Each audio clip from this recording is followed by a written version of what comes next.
I'm not kidding when I say that this Game Awards show, like this 2024 Game Awards, was probably the best Game Awards that we've had in a long time.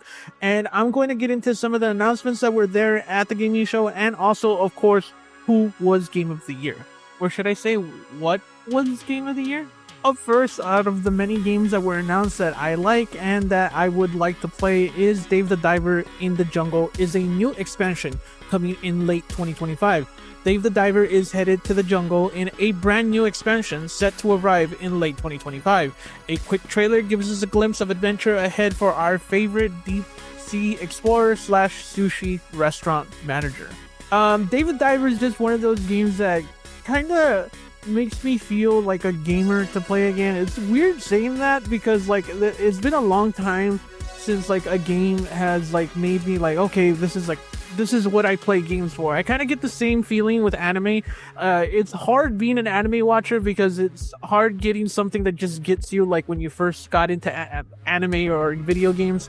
Dave the Diver is one of those games. It's nothing special. It's fun. It has a great mechanic to it. It has a day and night cycle. It's a 2-bit game and it's really fun. Like it's a I don't know how to explain it to you. You have a sushi place, you go fishing and you make sushi. Like that's literally all you do in this game, and it's so fun. I'm so glad that they're making more expansions for this game because it really deserves all the love it gets. It had a Godzilla expansion recently, and if you haven't played Dave the Diver, go play Dave the Diver. It's a beautiful game. It has a lot of it has a lot to offer. If you want something new and something fresh and something simple that kind of catches your attention, Dave the Diver is one of those games. I never thought I would say that I'm looking forward to playing a soccer game, but I'm looking forward to playing a soccer game. The next game from the developer of Sifu is an online multiplayer soccer game. Slow Clap's next game is one not many could have expected. It's an online multiplayer soccer game called Rematch. This game is planned to be released in summer 2025 on PC, PS5, and Xbox Series S and X. And a beta is getting ready to begin in the spring, which I'm going to be all over. I'm not gonna lie to you. The soccer action will take place in third person and see teams of 5 players face off for a chance at glory. Furthermore, the game is set in a caged virtual reality arenas and has no fouls or penalties or out of bounds. So this feels like if you took Rocket League and just made a soccer game, essentially. Which, by the way, sounds like a lot of fun because one of the things I never liked about Rocket League is it's a little sweaty. Don't get me wrong, like it's a fun game, but to play with other people online is a little sweaty. And this looks like they take some of the sweatiness down and put it into a soccer game. I'm pretty sure it's still gonna be sweaty though. Like I wouldn't doubt that it's gonna be super competitive. But I've never saw somebody play soccer and I'm like, I really want to play that game. Like, you know what I mean? I do it with basketball. I used to do it with football. But soccer's never really been one of those games that I kind of get into. Like, it just never... But this one looks cool.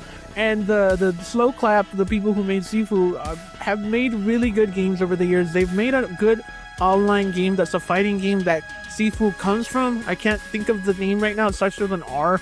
But, like, that game was really fun. The online aspect of it was really fun. And then they made Sifu. Now they're making this game. Like, it makes me wonder if they're going to do, like, a standalone, like, soccer or like sports game in the future, because they usually do that. They'll make like one iteration of it and then like they'll move on to the next one of how they want to make that game.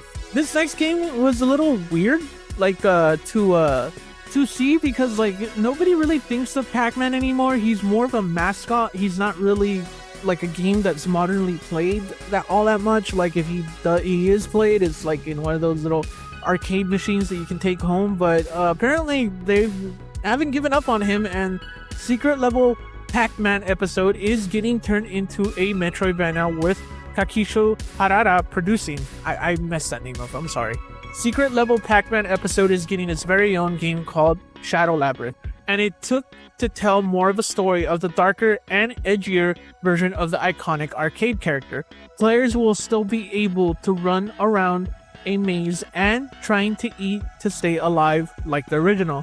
But this time around, it looks like to be more of a Metroidvania style game. Shadow Labyrinth is set to be released in 2025, and Tekken producer Kakisho Hara is one of the talented individuals on the team. So, like I said, you don't really think of Pac-Man anymore, and I think they don't like the fact that people don't think of Pac-Man anymore, so they're trying to like reinvigorate this character into actually being a useful modern mascot and not just something like, oh yeah, that game from like the 60s. I know it's not the 60s, but you know what I mean. That game from back in the day, like, and now they want people to think of Pac-Man as kind of like a character that you can think of now, and like I don't blame him for doing that. I own this game and I feel bad that I haven't played it, and Slay the Spire 2 gets an official gameplay trailer. The much anticipated Slay the Spire 2 has received a brand new gameplay trailer, and confirmation is still on track to be released into early access in 2025. So Slay the Spire is probably a unique game. It's a card action game, and like, I haven't played it yet. I have it free on PS Plus, and I need to go and actually play that game. But Slay the Spire 2 still gives me that feeling of like, this is a game that I'm really missing out on, and I can see that I would love this game right away, but I just haven't had the time to play it. Slay the Spire 2 comes out in 2025 and is one of my most anticipated games because I really need to get on and play it. So like, I'm still looking forward to it. I have a love-hate relationship with Ninja Gaiden, and that's because the only game that I played from Ninja Gaiden is the first one. And I played the first one, I saw how hard it is, and I know all the Ninja Gaidens are pretty decent and pretty fun. But I played the first one and I'm like, nah dog, I don't need that stress. Like, that game is way too hard for my liking, but I know a lot of people like it, and this game looks fun. If I were more into these hard type difficult ass games, like, this would be on my list of games that like I need to play. Ninja Gaiden returns as a side scroller called Ninja Gaiden Ragebound. Ninja Gaiden is returning in summer 2025 as a 2D side scroller called Ninja Gaiden Ragebound. Inside Ryu Habaistu, I mispronounced that really bad. Players will take on the role of Kenji Mozi, a face-off against a demonic army, which, again, this game looks really solid. It looks really fun. It brings me back in the day when I used to play the first ones with my brothers when I was a kid. And yeah, so like, this game looks like a ton of fun. I can't wait to play it. And yeah, well, I can't wait to look at it and pretend like I still would play that type of game. Like, ever since I was a kid, I'm like, nah, dog, I'm good with that stress. I'm good. So Sleeping Dogs was one of those games that I don't think got enough love. It deserved a lot more love. It was a very decent looking open world game, and I would go as far as saying that it was a very good looking open world game, and it was a ton of fun. It was a banana. It had its bruises, but it was still delicious. You know what I mean? It was still a great game. And when I saw this game, I thought that it was like a kind of part 2 or sequel or spiritual successor. But now that I'm reading this, it's actually made by the people who made Yakuza, and which sounds way more cooler because Sleeping Dogs had like an open world game and you did all the things that you do in Grand Theft Auto, only it's centered around kind of a guy like John Wick that would like beat your ass and also beat you in a gunfight if you needed to. Yakuza / Like a Dragon dev RGG Studio announces Projekt Sentry. Yakuza Like a Dragon developer Ryuga Kotoku Studio has revealed Projekt Sentry, a new action game that is set in 1915 and looks to play very much like Yakuza / Like a Dragon. However, it does look a bit gorier and seems to include some sort of alternate history angle. So when they were going through this game, like I said, it looked really beautiful, like such a beautiful game. I'm really looking forward to like more gameplay, and if it's open world like the Yakuza games, and if it's gonna be anything like Sleeping Dogs, because if it is, I am right there in the front line because Sleeping Dogs deserved a lot more love than it did, and I really hope that this is something like that, but we'll see what happens. I don't even know if I should put this one on the list, but Borderlands is a game that every time an iteration comes out, I'm like, man, it'd be really fun if I played that game. And then I never do. And I say the same thing with Borderlands 4. I played the first Borderlands. I never got to beat it because I got a corrupted file like almost towards the end of the game. And I was like, you know what? Fuck that. I'm not going to finish this game. And it's a really fun game. The first Borderlands was really good. And I hear a lot of people like the second one. And the third one came out and everybody really wanted that, but like I look at Borderlands 4 and I almost wonder like if it needs like a change of like art style. because I'm really tired of the Borderlands art style. Like, it's kind of okay. The first Borderlands 4 gameplay revealed in Game Awards 2024 trailer. Here, FromSoftware has revealed the first gameplay footage of Borderlands 4, which includes an epic battle, claptrap, a potential look at a playable character, and much more. The trailer looks fine, it's fantastic, it looks like a Borderlands game, it's probably the best looking, like, it's not that much better than Borderlands 1, like, in terms of looks, like, which whatever, people don't play this game because of the looks they play because of the fun factor. But I feel like this game has lost a lot of its luster. I really hope that Borderlands 4 proves me wrong. I look at this game and I'm like, man, that would be really fun to play. Like, it looks really fun to play, and then I just never do, because it's just, Borderlands has always just been kind of like an 80, like 86, an 80, an 84 type game, not really an 86 where I'm like, okay, I need to play that game.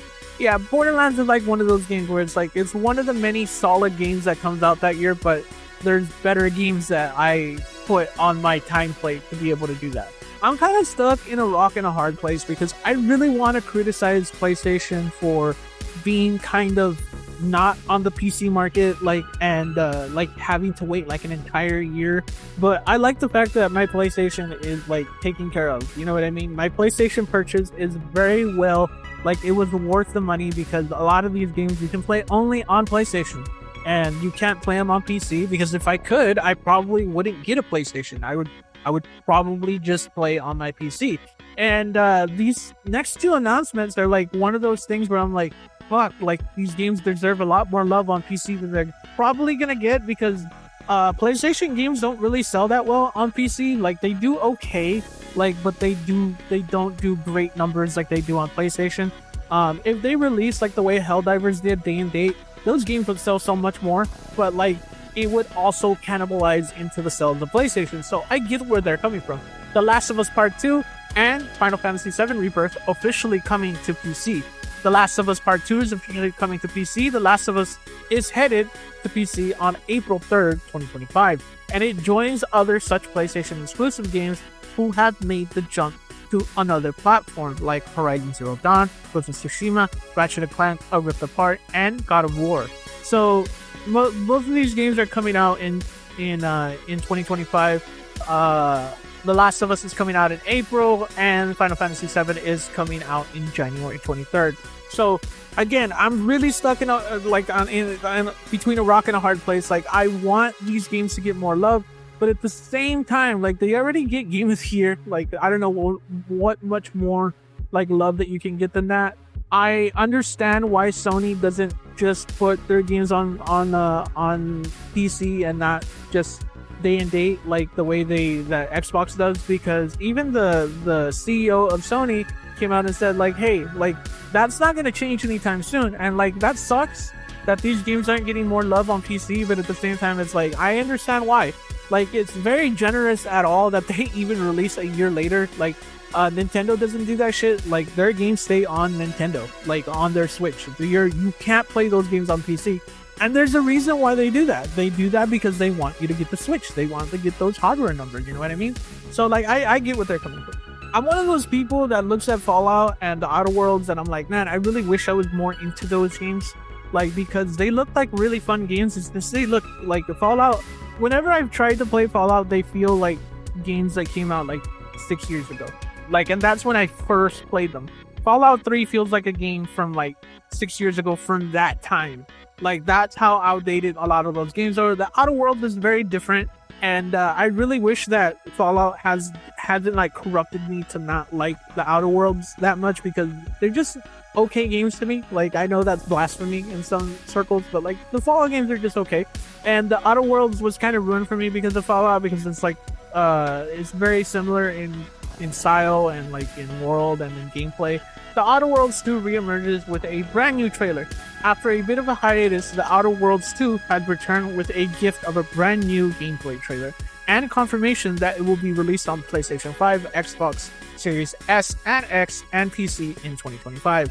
So that was one of the things that a lot of people were wondering about Xbox, is like, is Xbox going to release these games on PlayStation? Because like, they paid a lot of money for Bethesda. Like, they did pay a lot of money, and like, a lot of people were like, you don't pay that much money to not have those games exclusive on your Xbox. And it looks like the thing that I've been saying about Xbox is finally coming to fruition. Is like a lot of these games are going to be multi-platform. A lot of the games are going to be like they're going to want to take every dime that they can, because of the fact that Xbox isn't really a leading platform. It's dead last, and it's not even close. Like Xbox is dead last, and like I said, it's not close, and they're not making that much money on hardware, and they're not going to be supporting hardware like the way people think they are. These games are going to be coming out on PlayStation. They're going to be coming out on PC. They're going to be coming out on the next generation Switch handheld. And so, like, it only makes sense that they're doing this. Like, I don't blame them for wanting to have their games on multiple platforms when their Xbox doesn't really do that well. And so yeah, like they paid all that money, but like they have to make that money back. So like it makes a lot of sense. It looks like a lot of fun.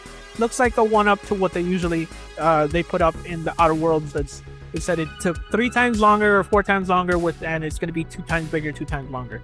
And so like yeah, I'm looking forward to it. It looks like a lot of fun. So Joseph Fares is a guy that made or was head developer for It Takes Two. And he came out really cocky. He came out hot when he first announced this game. His rant is very legendary, and he delivered.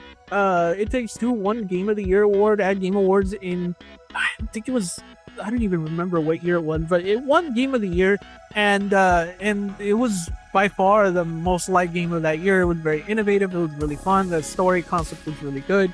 And again, Joseph Fares comes out and he's extremely cocky about his new games.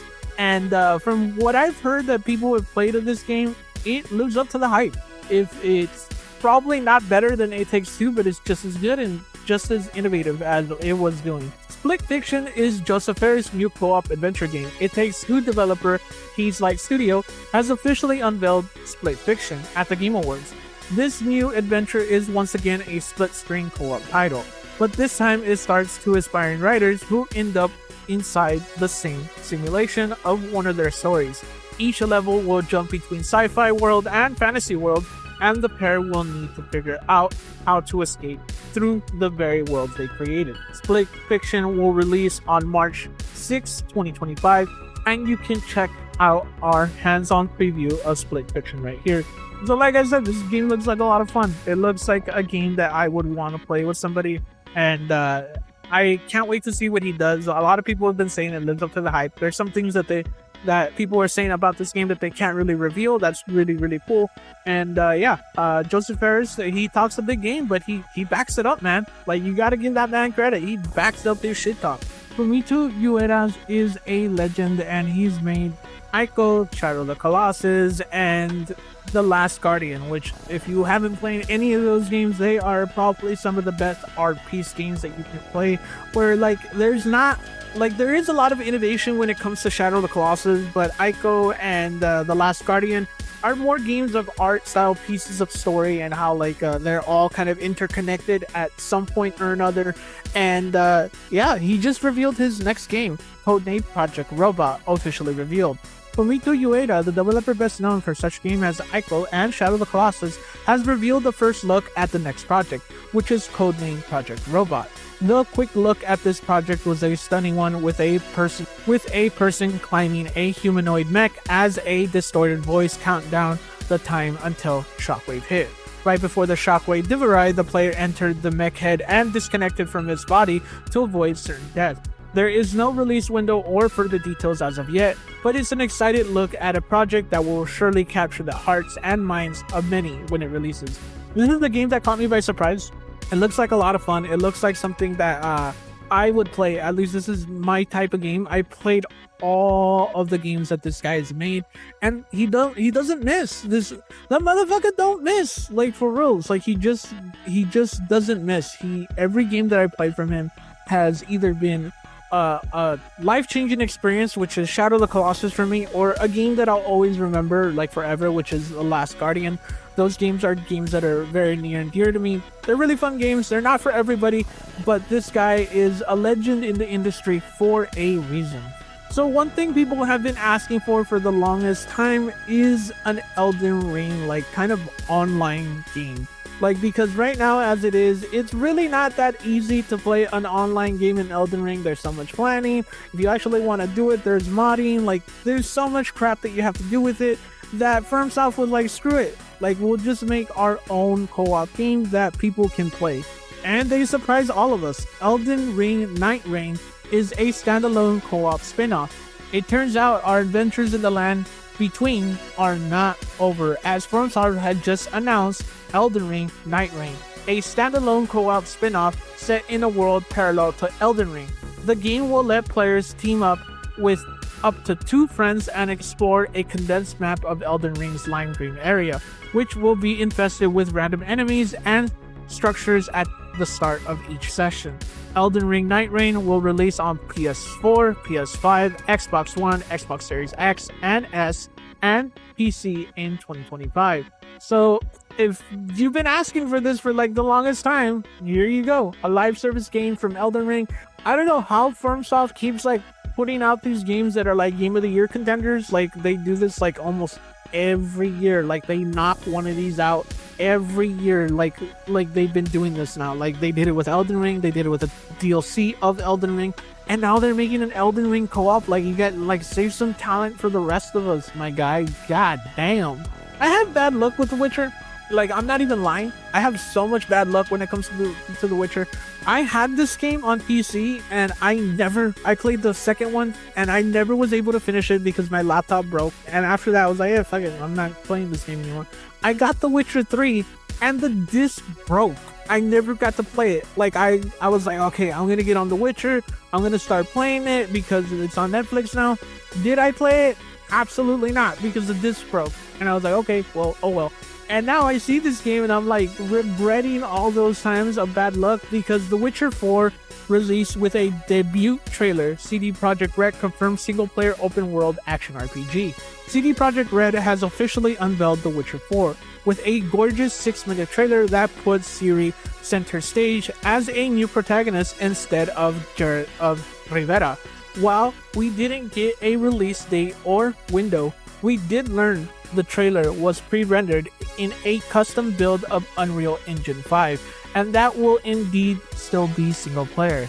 I'm really excited for this game. Like I said, it makes me regret a lot of things about not playing The Witcher, but I will tell you one thing.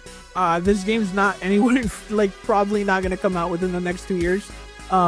It'll probably, if we're lucky, it'll probably come out in a year and a half. Like, if we're lucky a year, this game will come out. Because only recently I covered a story that The Witcher is barely going into full production, and it's crazy that they were ever even able to do this with Unreal Engine. A lot of people in my comment section were worried, like, I'm not sure if like Unreal Engine is going to be a good fit for them because it's going to take away from how good it looks and this and that.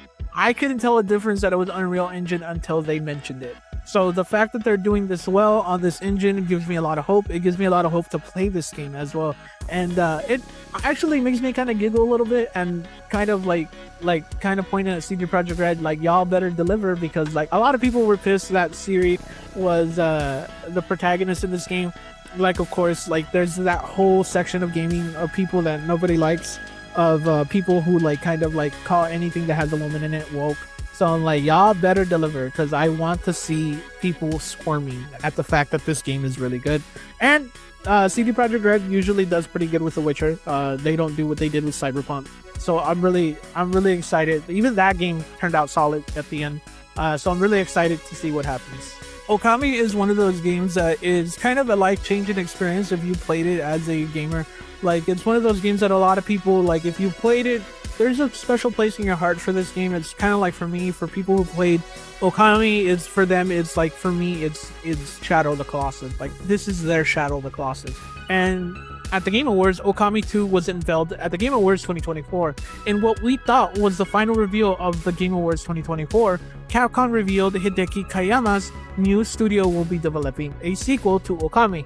While we don't know much yet, we did get to watch the reveal trailer with music being played by a live orchestra, which, by the way, was really beautiful. The fact that Jeff gave this game the flowers that it deserved. This is like having an announcement of a Shadow Colossus sequel and not giving in the orchestra. Of course, you know that there's going to be orchestra.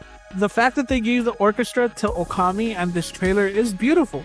People love Okami. It has a cult fan base. People love it. People praise it. Anybody who talks about Okami has nothing but good things to say about this game. So I'm really, really happy that this game got its flowers and it got its time to shine. So like, it's good. It's all good in the neighborhood. You know what I'm saying? No, I did that. I'm embarrassed. So I was waiting for this one. I was wanting to make a prediction video because this is one of those games that I think mostly everybody had an idea that was gonna be there.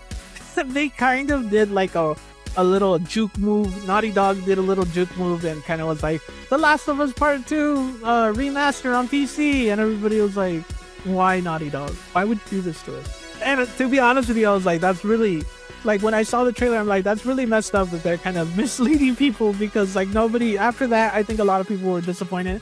Even though this show was a really, like, it was a banger. This show had like when I say it was the best game awards, this was the best game awards, like, hands down. And when I saw this announcement, like, I was on the phone with somebody and I just completely just zoned out on them, because I was 100% into this announcement, like hardcore 100% into this announcement. Naughty Dog heads to space with Intergalactic, the Heretic Prophet. Naughty Dog is leaving The Last of Us behind for now and is taking the stars as one more thing. At the Game Awards 2024 was the reveal of the studio's newest game, Intergalactic, the Heretic Prophet. This game, which is directed by Neil Druckmann and features new original score from Trent Reznor and Oculus Ross, is already being built as the start of a franchise and has been in development since 2020. According to Druckmann on the PlayStation blog, Jordan A. a dangerous bounty hunter who ends up stranded on Semperia, a distant planet whose communication with outside universe went dark hundreds of years ago. In fact, anyone who's flown to it hoping to unravel the mysterious past was never heard from again. Jordan will have to use all her skills and wits if she hopes to be the first person in over 600 years to leave orbit. Tati Gabriella will play Jordan, and she will be joined by a stellar cast that looks to include other performers as Kamala Nanjiani. There is still a ton to learn about the game, but the final shot of the trailer did show Jordan attacking a foe with a pretty impressive blade. Oh, and we also have a mention the other real-world brands that were part of the trailer, including Sony, Adidas, Porsche, and more. Yeah, like, this Naughty Dog they bring the heat, man. This is why I love PlayStation. Like, I love their studios. They always bring the heat. Like, yeah, there's gonna be some people that are calling this game woke because it has a woman protagonist that's bald and like is masculine. Whatever. Those guys can, like, you guys are lonely. That's all I gotta say. Like, and like, when I saw this game and I saw like the little bit of gameplay that we got, it felt so good. It felt like a Cowboy Bebop brought to life. And like, Neil Druckmann has said that this game is inspired from anime and Cowboy Bebop, and it kind of has also a mixture of Dark Souls gameplay in it. I'm not sure if it's going to be like a Souls-like game, like where it's super difficult. More than likely, it's just going to have the really clean mechanics that Dark Souls has, and it's going to be probably a hack and slash, and with a little bit of gunplay in it, because she did have a gun in the trailer. The only gameplay that we saw was her with a blade, and this game looks really good. And from the rumors that I've been hearing, it is an open world game, which it's hilarious that Naughty Dog does this. Naughty Dog's like will always make linear action adventure story first games, and then like the rumor has it that this game is either very open or open world, like, or very damn near close to it. And it gets me really excited because, again, Naughty Dog always brings the heat, bro. They always bring the heat, and so far they haven't let me down. It's gonna happen eventually. Naughty Dog isn't infallible. Like, they're gonna release a game that's bad eventually, but I don't think this game is gonna be that. They've been working on this game for 4 years. A lot of people think that means that the game's gonna come out soon. You can't see it, but I'm pausing here, like in between, to think about like, because I cut out like the non like talking parts of the show, like the silences. But like, to be honest with you, like I would not expect this game to come out, only because of the fact that Naughty Dog was working on a live service game that they scrapped while working on this game. So like, I would say winter 2025 or fall 2025. I wouldn't expect it in the summer. I would be very, very surprised if Naughty Dog is able to knock this one out like full, like in the Naughty Dog package that they usually do, which is very few bugs, very well polished, very fun, and open world or damn near close to it. I would be very, very careful, like to say that this game's coming out like mid next year. I would say towards the end of the year next year you'll see this game. But it looks like a lot of fun. I can't wait to play it. This is definitely a day one purchase for me, and I cannot wait to play this game. This is the number one game for a reason. It's not last because it's least, but it is number one on my list of games that I want to play, and I cannot wait to play it. And of course, you guys want to know who won Game of the Year. Of the nominees was Black Myth Wukong, Metaphor, Refantasio, and Final Fantasy VII Rebirth, and AstroBot, of course. And the game that took it was AstroBot. I am not very surprised that AstroBot won this game. It makes me very happy that a little game like AstroBot, that is like a $60 game, which what games used to cost, has free DLC that is coming out, that just recently had a DLC. And it's just one of the funnest games I've ever played. I had so much fun collecting the trophies for this game. Like I said, I'm not a platinum guy. I just play a game and I'm done with it. If I get trophies, I get trophies. Like, that's fun. I love improving my gamer score, like, and trying to like level up and get more trophies. That's fun, and I like doing that. But at the same time, like, there's never been a game like AstroBot that like kind of like pushed me to do that, because in order to get some of these trophies, like, you have to fully play the game. Like, you have to do all like the hidden things, you have to do certain like jump through hoops, you have to like find like little galaxies that are on the side and play like the hardest level at the very end. You have to beat that.